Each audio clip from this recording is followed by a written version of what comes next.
Japan আসতে হচ্ছে educational qualification যেটা লাগে কিংবা শুধু বাঙালি না সব স্টুডেন্টরাই কিন্তু আপনার দুইটা কাজ করে থাকে, একটা হচ্ছে হ্যান্ড ক্যাশ আর একটা হচ্ছে ব্যাংকের জব।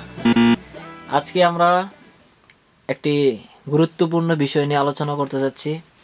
তো আমাদের যে আপনি যে জাপান থাকেন, তো আপনার জাপানে থাকার অনেক অভিজ্ঞতা আছে বা আপনি এসব সম্পর্কে অনেক ভালো জানতে পারেন। এই যে আমরা এই যে ফেসবুকে বা ইউটিউবে বা টিকটকে অনেকে জাপান সম্পর্কে অনেক ভিডিও বা অনেক কিছু পোস্ট করে।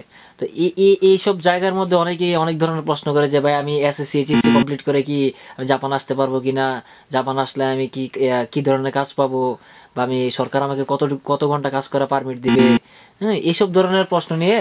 তো আজকে আপনার থেকে কিছু জানতে চাই যে যে আপনি শর্টকাটে সামারি বলবেন যে জাপানে যারা আসতে যাচ্ছে তাদেরকে নিয়ে আপনি কিছু নেতিবাচক কিছু কথা বলতেন আর কি।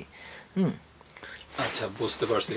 তো ফার্স্ট অফ অল আমি যেটা বলবো, জাপান আসতে হচ্ছে এডুকেশনাল কোয়ালিফিকেশন যেটা লাগে ওইটা হচ্ছে স্টুডেন্ট ভিসার জন্য হচ্ছে মিনিমাম ইন্টারমিডিয়েট কমপ্লিট, আর হচ্ছে জব ভিসার জন্য হচ্ছে অনার্স কমপ্লিট। ঠিক আছে, এগুলো ছাড়া আপনি আসতে পারবেন না। ঠিক আছে, আর আপনি যদি স্টুডেন্ট ভিসা যদি আসেন ওই ক্ষেত্রে আপনাকে 28 আওয়ার পারমিশন দেবে, মানে প্রতি সপ্তাহে।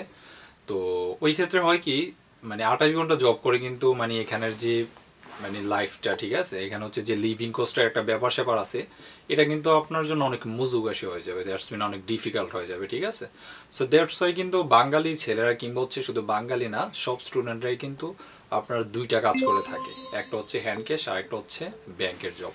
আর আপনি যদি দুইটা জব যদি না করেন তাহলে আপনার জন্য আসলে অনেক ডিফিকাল্ট হয়ে যাবে, বিকজ এখানে হয়তো আপনি যখন নতুন আসবেন তখন হয়তো আপনার ইনকাম ট্যাক্স লাগবে না, হেলথ ইন্স্যুরেন্স লাগবে না, কিন্তু পরবর্তী সময়কালীন 1 বছর যাওয়ার পর কিন্তু আপনার ইনকাম ট্যাক্স লাগতেছে, হেলথ ইন্স্যুরেন্সের টাকা লাগতেছে, তারপর টিউশন ফি, তারপর লিভিং কস্টের একটা ব্যাপার স্যাপার।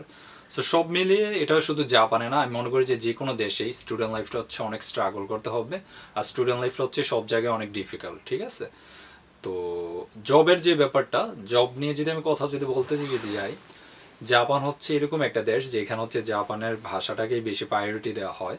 সো ওই ক্ষেত্রে আপনি যদি জাপানিজ ভাষা যদি পরিপূর্ণভাবে শিখে আসতে যদি না পারেন তাহলে জাপানে জব পাওয়াটা খুব ডিফিকাল্ট একটা ব্যাপার। ওই ক্ষেত্রে আপনাকে সাপোজ আমি যদি শোকায় যদি দিই, মানে তারপর আপনি হয়তো জবে গিয়ে টিকতে পারবেন না। কারণ অনেক ক্ষেত্রে দেখা যায় বিভিন্ন কনভিনিয়েন্স স্টোরে যখন আপনি জব করবেন আপনাকে একা একা জব করতে হয়। ওই ক্ষেত্রে আপনার ওই অ্যাবিলিটিটা থাকতে হবে যে আপনি কাস্টমারদেরকে ওই সার্ভিসটা দিতে পারবেন কিনা। ঠিক আছে, আপনি যদি একা সার্ভিসটা দিতে পারেন তাহলে বিভিন্ন মানে কনভিনিয়েন্স স্টোরের ম্যানেজাররা কিংবা ওনারা আপনাকে বেছে নেবে। কারণ আপনি যদি একা ওই মানে দোকানটা হ্যান্ডেল মানে করতে না পারেন তাহলে কিন্তু আপনাকে নেবে না, এটা খুব স্বাভাবিক।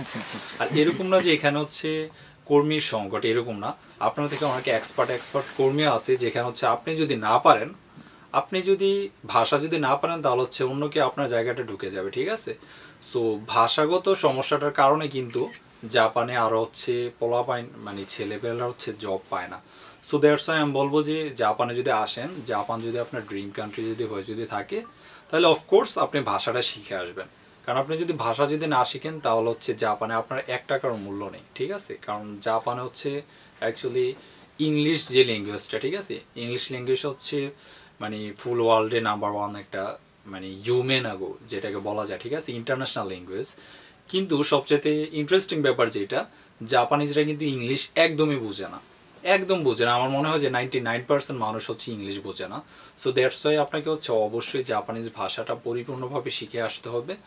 তারপর যদি আপনি আসেন ওই ক্ষেত্রে আপনার জন্য জাপানের লাইফটা অনেক সহজ হবে বলে আমি মনে করি আর কি। আচ্ছা আচ্ছা আচ্ছা, দারুণ দারুণ উত্তর দিয়েছেন আপনি।